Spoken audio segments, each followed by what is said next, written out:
6 deaths, 6 families torn apart for 2 lovers that span close to 30 years in this bizarre case about Chad Daybell and Lori Vallow.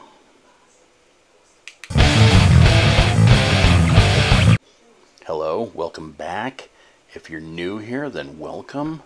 My name's Sean, and you can call me Sean. Today I'm doing a current news story, true crime, murder mystery. I don't know. It is confusing as heck. It is about Chad Daybell and I guess currently Lori Daybell, and the bizarre, tragic case that they left behind. Well, I guess didn't leave behind because they're both being sentenced. So I'm doing this in a timeline type of thing because it's really confusing the way it's all put together. So hopefully this works right. I don't know. I don't like timelines, but in my head with this, because so much stuff happened in so much time, it made more sense to me. So in 1990, Chad Daybell married his first wife, Tammy Daybell, and they found the Spring Creek Book Company. They did this in Utah. This company was used to publish Chad's doomsday books, and together they had 5 children. And then in 2015 they moved to Salem, Idaho. We'll get back to Chad after a bit. In 1992, Lori married her first husband, her high school sweetheart, named Nelson Yates. They only lasted for 3 years before they got divorced, but then she soon quickly married her second husband, William Lagerio. I believe that's how you pronounce his last name. They had a son named Colby, but also divorced after about a year of being married.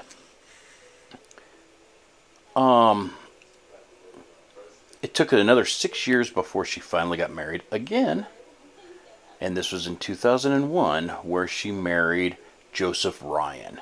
Together, they had a daughter named Tylee. They eventually divorced in 2004. So this is the third marriage in, 10 years? In 2006, she married her fourth husband, Charles Vallow. Colby and Tylee lived with the couple while he had 2 other children from a previous marriage. Around 2014, they moved to Hawaii together. And that same year, they adopted J.J. Vallow. J.J. is actually the biological grandson to Charlie's sister Kay.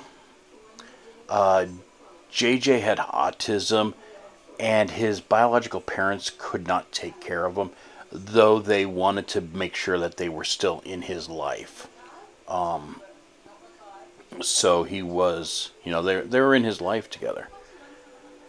In 2017, after 3 years, they decided to move back to the United States mainland and live together in Arizona.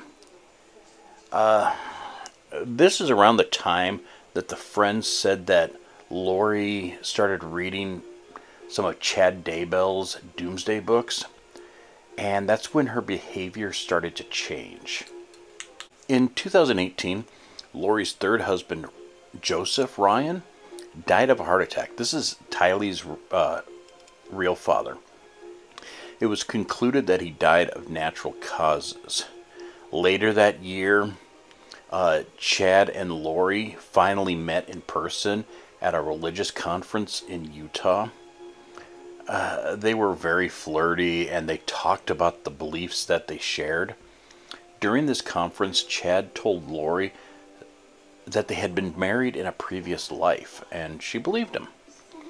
Lori ended up putting Chad's name into her phone as Bishop Shumway. A few months later, in 2019, Lori and her friend that Charles was taken over by evil spirits told her friend, she said that she needed to perform a casting on him to get rid of these spirits. Lori kept referring to people with evil spirits in them as zombies. In February, Charles filed for divorce, saying that he feared for the safety of himself and his children. This comes after he contacted police saying that Lori had threatened to kill him, and that she believed, that she believed that she was a god preparing for a second coming. He had pleaded with authorities for mental health intervention for Lori, but they deemed her actually competent. A few months later, Charles was shot dead by Lori's brother, Alex Cox, at Charles's home. Cox claims that he shot Charlie in self-defense when Charlie tried to attack him with a baseball bat. Police interviewed Lori and showed her smiling as she recounts what happened. Tylee was at home at the same time, and her version of the story was very similar to her mother's, that Cox acted in self-defense. Of course, he didn't try to perform CPR, and he waited 45 minutes before calling the police.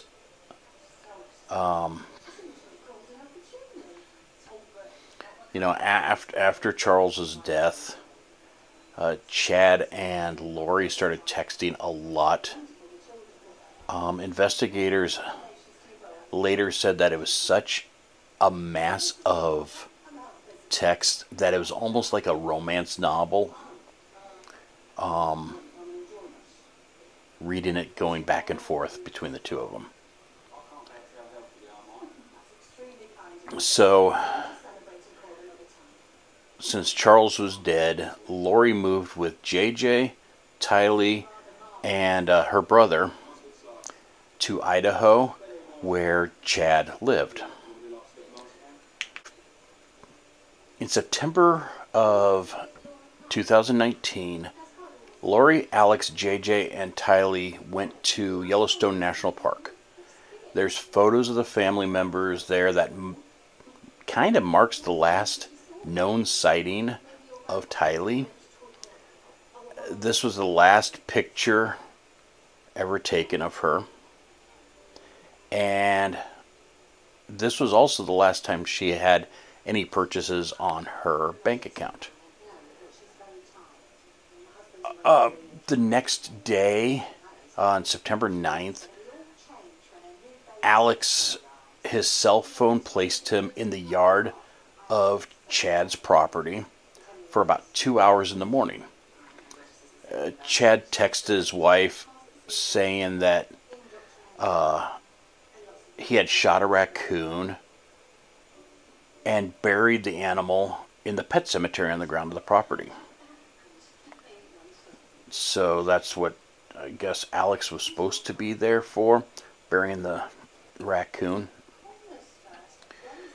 A few weeks later, on the 22nd of September 2019, was the last time JJ was ever seen alive. He attended the Kennedy Elementary School in Idaho, and he was seen at Lori's apartment that night by a friend. But then The friends also said that they saw Alex carrying JJ into the apartment, so they didn't know if like he's asleep or something like that. The next morning, Lori called the school and said that he was going to be homeschooled from now on. And she told her friend that they had taken JJ away because he was starting to become a zombie. And this is, one of her things about talking about being possessed. So this is some stuff that I only found a little bit about. But Brandon Bordeaux, in October of 2019, the ex-husband of Lori's niece Melanie, is shot in a drive-by shooting in Arizona, but he escaped anything bad. And the assailant was actually driving Charles's car. And then later in October, Tammy Daybell, Chad's wife, called 911 after somebody shoots at her with paintball guns in the driveway of her home. No damage was done. It's just a paintball gun. But all of a sudden, 10 days later, on October 19th, she died suddenly at the age of 49 in her bed. Her death was originally ruled natural causes. Well, they wasted no time. Lori and Chad get married on a beach in Hawaii on the 5th of November. So October 19th, Tammy dies. On the 5th of November, they're already getting married. This is, later in the month, the investigation starts being lost for the missing children because JJ's grandparents contacted law enforcement saying they hadn't had any contact with him for months. Things start escalating quickly now because December 11th of 2019, Alex dies suddenly at the age of 51 from natural causes with indications of a blood clot that was wedged in his arteries of his lungs. He also had a Narcan in his system, which is an overdose drug. But I couldn't find much more about that. So on December 12th, the next day, Tammy's body was exhumed so an autopsy could be completed, which I'm surprised that, she died at 49. Why didn't they do an autopsy then? But so they disturbed her body, exhumed it, and her death was deemed suspicious, but no cause of death was determined. A search was carried out at Chad Daybell's property at this time. And then eventually in January 25th of 2020, Chad and Lori were located in Hawaii.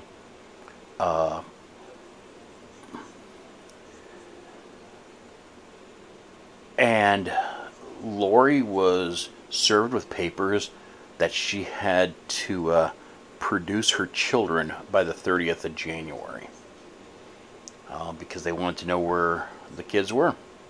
So on the 30th of January, she never produced the children. She didn't disclose to the authorities where the children were or anything. And she stayed down in Hawaii. Well, it took a couple weeks, but on the February 21st of 2020, she was arrested in Hawaii on charges of child abandonment and desertion. She's also charged with resisting officers, criminal solicitation to commit a crime, and contempt of court. She's ordered to be held on a $5 million bond, and she was later extradited back to Idaho. After her arrest, Chad was confronted by ABC News and asked if the children were safe, and he refused to answer them. Between February and June, on June 9th, they decided to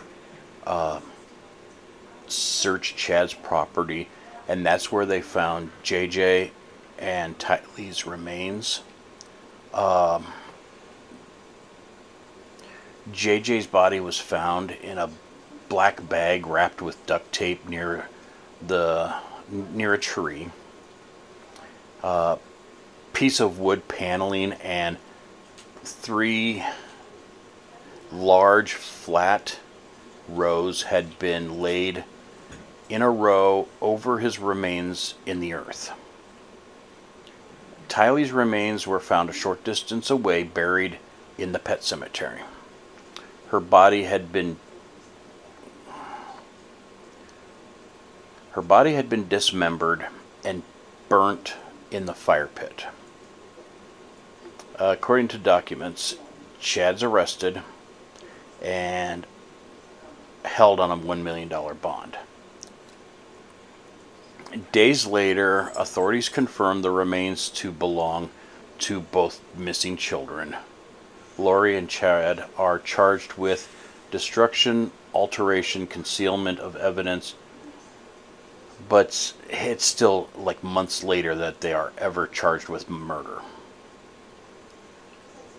So fast forward a year later to May of 2021. Lori and Chad are both now charged with murder. They're charged for the murder of Tylee, JJ, and Tammy Daybell. They're each charged with first-degree murder, conspiracy, and grand theft in connection with the deaths of JJ and Tylee, and conspiracy to commit first-degree murder in the death of Tammy. Chad's also charged with first-degree murder of Tammy.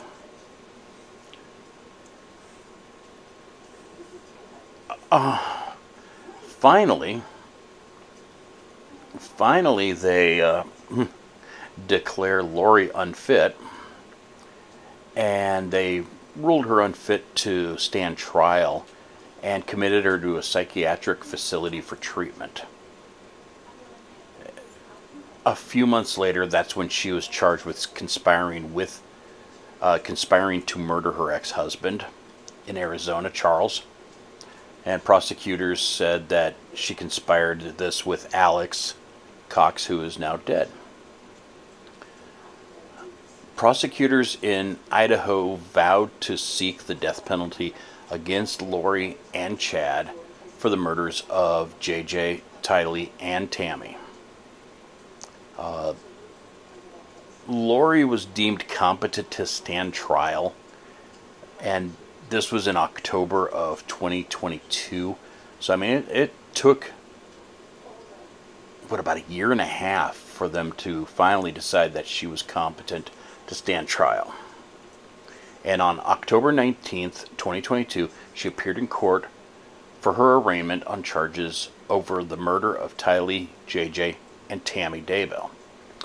She refused to enter a plea, and it prompted the judge to enter a not guilty plea on her behalf. This is still, a very current case. I could not find any court documentations on it to find out all the ins and outs after that. But on March 2nd, the Idaho judge ruled that Lori and Chad would be tried separately for the murder of JJ and Tylee and Tammy. Chad's case would be rescheduled while hers went forward in April. The judge also ruled that Lori will not face death penalty charges for killing the children and conspiring with Chad to kill Tammy. The ruling comes after Lori's defense requested the death penalty be taken off the table because they wouldn't have time to fully review the vast trove of evidence handed over in recent weeks. Chad, on the other hand, is still facing the death penalty at his trial. On April 3rd, Lori's trial for allegedly killing her 2 children and conspiring to kill Tammy Daybell began in Idaho. It lasted until May 11th, and that's when the jury was sent out for deliberation. The next day, May 12th, she was found guilty of first-degree murder and conspiracy to commit first-degree murder and grand theft over the deaths of her children. She was also found guilty for conspiracy to commit first-degree murder in the death of Tammy. That's a lot of different things. So she finally was sentenced, like I said, just on the 31st of July, so just 10 days ago. She was sentenced to 5 life terms without parole in the Idaho case. So, I mean, she could still face other charges elsewhere, but currently for killing her 2 kids and her husband's wife, 5 life terms.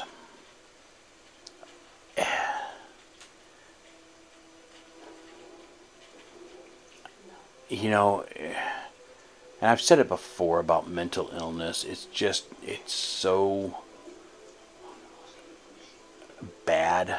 I mean, so many people suffer from it. I mean, she's sitting there thinking that their God's trying to make a new world for themselves, and people are possessed, and you know, it's not like we're living in Supernatural and Sam and Dean are right around the corner to get that demon out of you. But some of these people actually think that, and it's sad. I'm not saying that it's not real or anything like that, but I've always thought that the people that commit these crimes have to have something mentally wrong with them.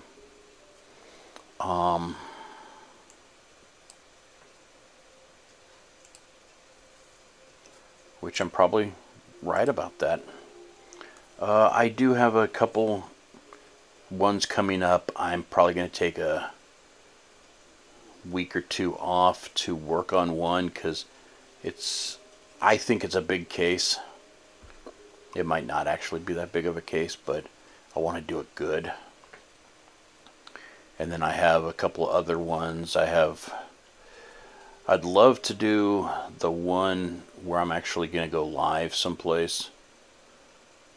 And I'd love to be able to do that for Halloween, because it's kind of a spooky one, but I'm not sure. And there's another place close by that I'd love to go do a live version there too. So who knows? I'm trying to get these out weekly or every 2 weeks.